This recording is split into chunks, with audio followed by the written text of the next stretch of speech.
Hello guys, तो चलिए आज हम लोग प्राचीन इतिहास के महत्वपूर्ण सवाल के आंसर जानने की कोशिश करते हैं और ये एग्ज़ाम पर्पस से होगा और ये इम्पोर्टेंट भी है। तो आपके पास पहला सवाल है, इतिहास का जनक किसे कहा जाता है? तो आपका उत्तर हो जाएगा हेरोडेटस।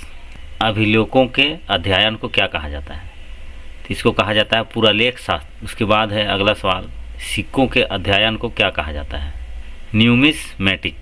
रेडियो कार्बन C14 डेटिंग विधि का प्रयोग किस लिए किया जाता है? इसका उपयोग किया जाता है सभी सजीव वस्तुओं की विद्यमान आयु ज्ञात करने के लिए, यानी कि आयु ज्ञात करने के लिए इसका उपयोग किया जाता है। अगला सवाल है, कौन सी लिपि दाहिने से बाएं लिखी जाती है? तो आपका उत्तर है खरोष्टी लिपि।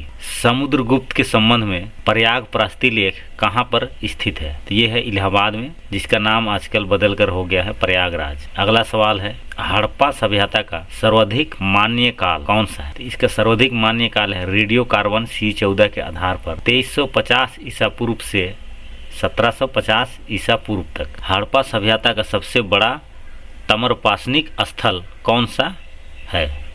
तो ये है दैमाबाद, जो कि महाराष्ट्र में है। हड़प्पाकालीन स्थल मंडा किस नदी के किनारे स्थित है? तो यह है आपका चिनाब नदी के किनारे। हड़प्पा स्थल कालीबंगा, जो कि राजस्थान में है, किस नदी के तट पर स्थित है?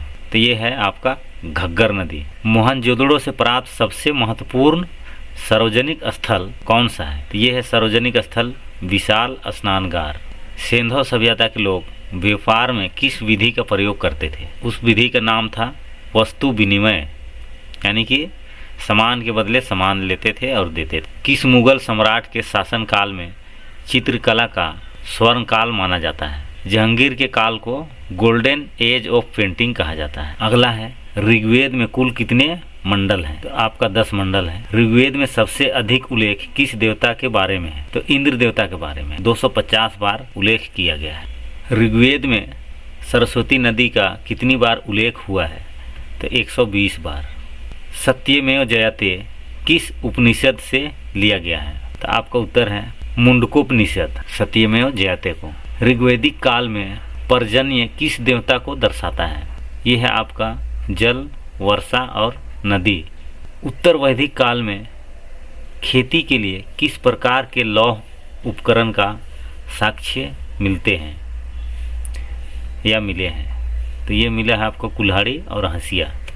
प्रश्न है, जैन धर्म के 23वें तीर्थकर कौन थे? तो उत्तर है पार्श्वनाथ।